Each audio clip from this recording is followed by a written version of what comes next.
Bonjour, je suis Jean-Robert Tikoka. Je souhaite vous entretenir sur l'analyse et l'audit des fonctions et tâches essentielles ou fonctions et tâches clés. Ce thème s'inscrit dans le cadre de la formation en audit organisationnel que vous propose l'Institut LPL-COP. Si vous le souhaitez en savoir plus sur l'Institut LPL-COP, nous vous invitons à visiter son site Internet à l'adresse www.lplcop.org.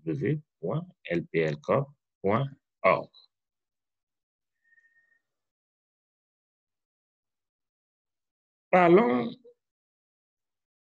immédiatement de la définition d'une fonction clé.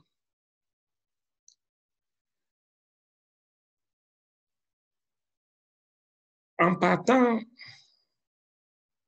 du plan stratégique de l'organisation,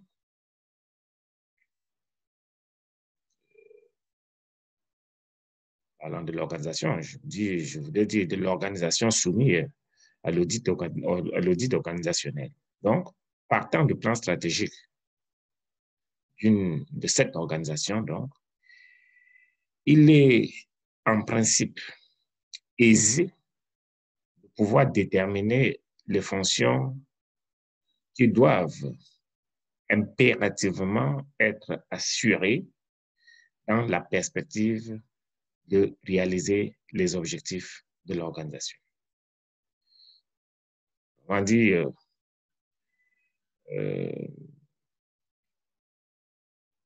une organisation qui dispose d'un plan stratégique. Dans le dit plan stratégique, on doit retrouver les objectifs à atteindre au cours de la période du dit plan. Ces objectifs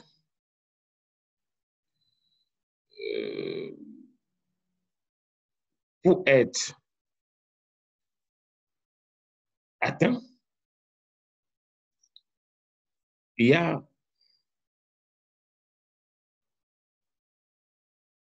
des fonctions. Il y a des fonctions qui doivent être assurées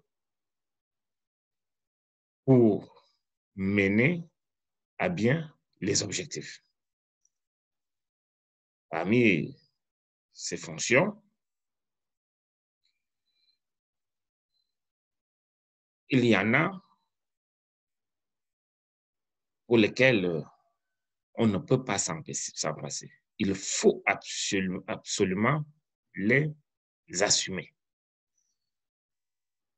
Ces fonctions-là, disais-je, ce sont ces fonctions-là que nous appelons des fonctions clés et qui nous intéressent dans le cadre de cette capsule vidéo parce que c'est aussi ces fonctions qui vont intéresser le consultant en charge de réaliser l'audit organisationnel qui est le thème central de cette formation. Donc, c'est ce type de fonction qui sera qualifié de fonction clé et devrait de ce fait mériter la plus grande attention de l'auditeur en charge de l'audit des systèmes d'organisation. Certes, les autres fonctions ne doivent pas être négligées, mais les fonctions clés doivent occuper un rang prioritaire. À la suite de l'inventaire de ces fonctions dites clés, grâce au plan stratégique, l'auditeur doit ordonner sa démarche autour d'une série de questions en ce qui concerne les dites fonctions clés. Une première question, c'est comment les fonctions clés sont-elles occupées ou assurées au sein de l'organisation? L'auditeur a besoin de la réponse à cette question. Par qui ces fonctions sont assurées? Ça aussi, ça intéresse l'auditeur. À quel coût ces fonctions sont assurées?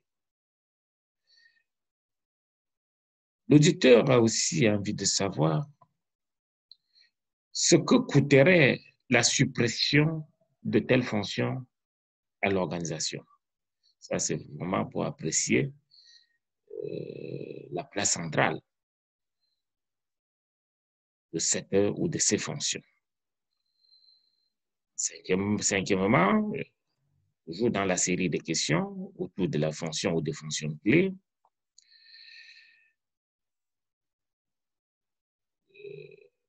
l'auditeur doit s'intéresser de savoir si la répartition de cette fonction entre unités ou postes différents permet d'atteindre les résultats souhaités. L'autre question très importante qui va aiguiser la curiosité de l'auditeur, c'est de savoir si l'on dispose des moyens de contrôle nécessaires pour s'assurer que ces fonctions sont bien assurées. Naturellement, nous avons dit que ce sont des fonctions clés. Ça veut dire quoi? Ça veut dire que si ces fonctions-là rencontrent des difficultés dans leur exécution, disons ça comme ça, cela va être source de dysfonctionnement. De tels dysfonctionnements vont engendrer des écarts entre les résultats attendus par l'organisation et les résultats finalement obtenus. C'est en ce moment-là que c'est ce qui intéresse l'auditeur, la recherche des écarts.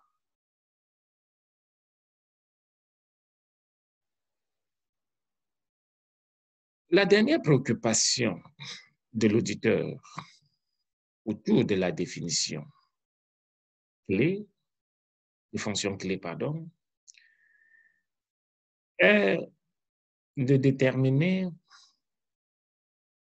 quelles sont les personnes ou services qui sont en charge de la réalisation des activités, au mieux des tâches qui permettent d'assurer de manière efficace et efficiente les fonctions clés.